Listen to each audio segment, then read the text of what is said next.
नमस्कार फ्रेंड्स। आज हम बात करेंगे ईसीपी ट्रीटमेंट जो बाईपास सर्जरी की जगह ले चुकी है और आपको बाईपास बताया है, तो आप बाईपास सर्जरी को छोड़िए और ईसीपी का नॉन सर्जिकल अप्रोच का ट्राई करिए। दोनों पद्धति रीवास्कुलराइजेशन के लिए है हार्ट के मसल का। मीन्स दोनों पद्धति में फोर्सेप्स से ब्लॉक को निकाला नहीं जाता है।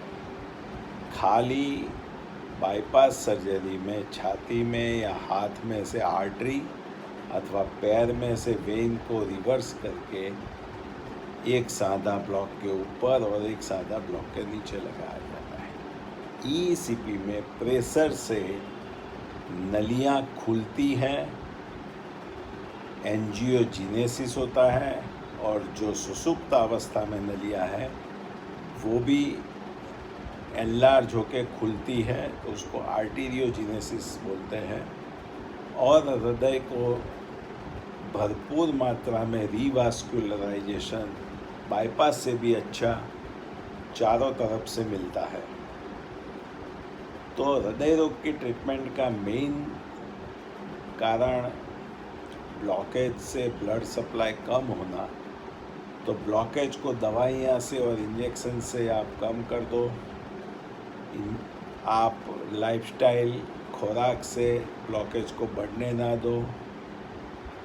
वॉकिंग की प्रैक्टिस रखो, लीले पत्तियों वाली सब्जियाँ, हरे सब्जियाँ, multi colours fruits, nuts, handful of nuts, omega 3 fatty acids वगैरह आप लीजिए। और ECP treatment non surgical USA and India FDA approve treatment आप लीजिए। आप वार्डकाप से बच जाओगे, बाईपास सर्जरी से बच जाओगे, आपका डायबिटीज़ की दवाई कम हो जाएगी, हृदय की दवाई कम हो जाएगी, हृदय का पंपिंग बढ़ेगा।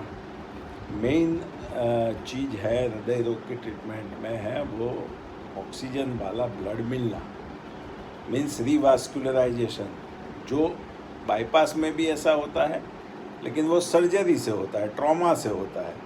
और ईसीपी में नॉन ट्रॉमेटिक, नॉन सर्जिकल होता है।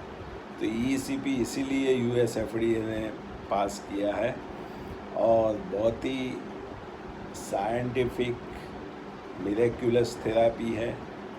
इसके डिफ्लेशन और इन्फ्लेशन टाइमिंग्स सेट करने पड़ते हैं, तो हैफाजार्ड सेंटर्स में मत जाइए, ट्रेन डॉक्टर के पास लीजिए, वॉल्यूम ओवरलोड चेक कराइए, और एरिथमिया हो तो उसकी कंट्रोल करके बाद में लीजिए। पेस मेकर मुका हुआ है तो ईसीपी ले सकते हैं, लेकिन उसका रेट का कंट्रोल करना पड़े। फिर एट्रियल फिब्रिलेशन में भी ले सकते हैं, लेकिन रेट रिदम कंट्रोल करना पड़े, तो ट्रेन डॉक्टर के पास लीजिए। कई वाल्वुलर डिसीज कॉन्ट्राइंडिकेटेड है, जैसे aortic regurgitation, tight mitral stenosis, tight aortic stenosis और सीवियर MR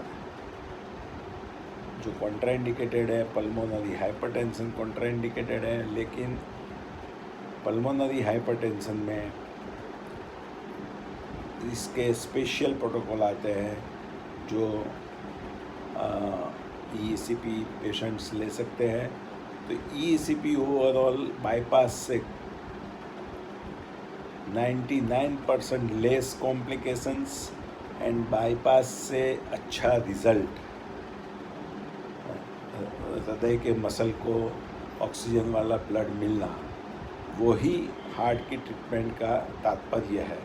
ब्लॉकेज तो दवाई से और इंजेक्शन से डिज़ोल्व हो जाते हैं, ईसीपी से भी ब्लॉकेज कम होते हैं, लेकिन बाईपास में कभी ब्लॉकेज को टच भी नहीं करते, निकालते नहीं।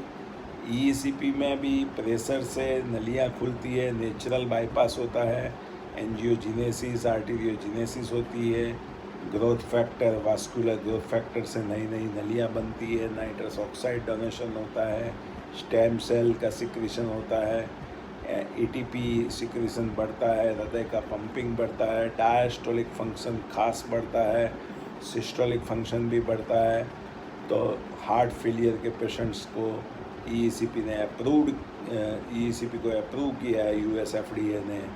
Intractable angina, heart failure, cardiogenic shock, heart attack, natural bypass वगैरह में अप्रूव किया है यूएस एफडीए और एफडीए ने। तो EECP is a miraculous treatment, उसको ट्रेन डॉक्टर से ही लीजिए please. Thank you very much.